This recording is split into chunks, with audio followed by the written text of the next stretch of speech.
সম্মানিত মুসল্লিয়ানে একরাম, আপনারা দ্রুত মসজিদে চলে আসেন। এখনো যারা বাড়িতে আছেন, ঘোরাফেরা করতেছেন, খুব দ্রুত মসজিদে চলে আসেন। কি করব বলেন? মাঝে মাঝে আপনারা বলেন যে যে আসবে সে আসবে, যে না আসবে সে 3টা বাজে নামাজ দিলেও আসবে না।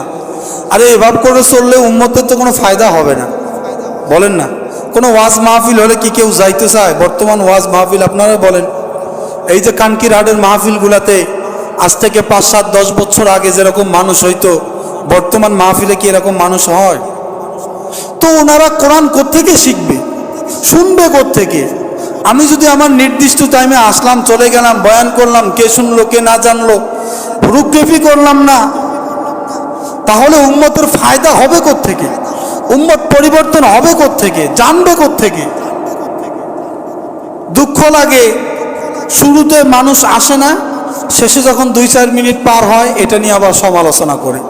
বলেন তো দেখি, মানে কোরআনের বয়ান শুনতেই রাজি নাই, বলে যে যত কম শুনবো তত লাভ, এরকম মনে হয়, মনে করে।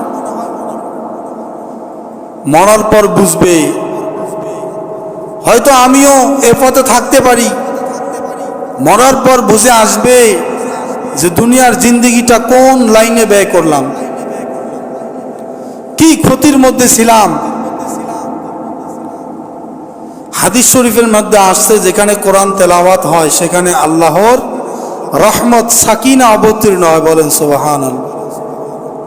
এখানে তো একটা আয়াত হলো তেলাওয়াত করা হবে, ঠিক না? খুতবার মধ্যে তো 2টা আয়াত আমি অলরেডি তেলাওয়াত করেছি।